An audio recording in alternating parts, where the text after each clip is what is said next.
Here's problem 11.9.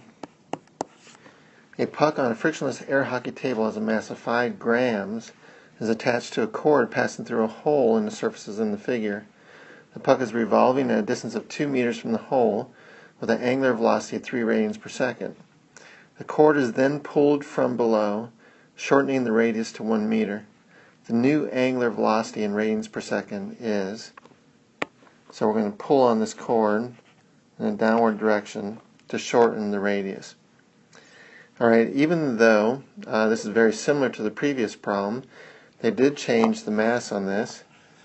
It was 5 kilograms in the previous problem, it's 5 grams in this problem.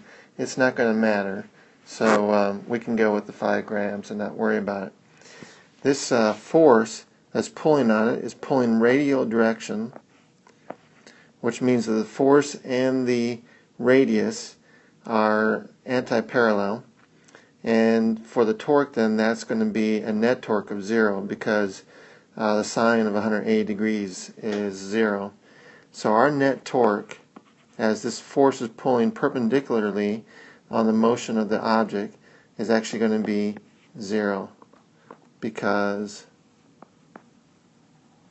our force is radial. Since the torque is net torque is 0, we are going to have conservation of angular momentum. So angular momentum is, let's put this, conserved. Yay. So since that's conserved, we would have that our initial angular momentum will equal our final angular momentum. And that would mean that our initial moment of inertia times our initial angular velocity will equal our final moment of inertia times our final angular velocity. Well, our initial moment of inertia is that of a point mass, and we think of it as mass r initial squared is our moment of inertia. Omega initial is equal to our final moment of inertia, which is mass times our final radius squared times our final angular velocity. Well, the mass is the same in both cases. So whether we're 5 grams or 5 kilograms, doesn't matter. And if we solve this for our final angular velocity, that is going to equal our initial radius squared over our final radius squared times our initial angular velocity, which is going to be 2 squared over 1 squared times 3 radians per second.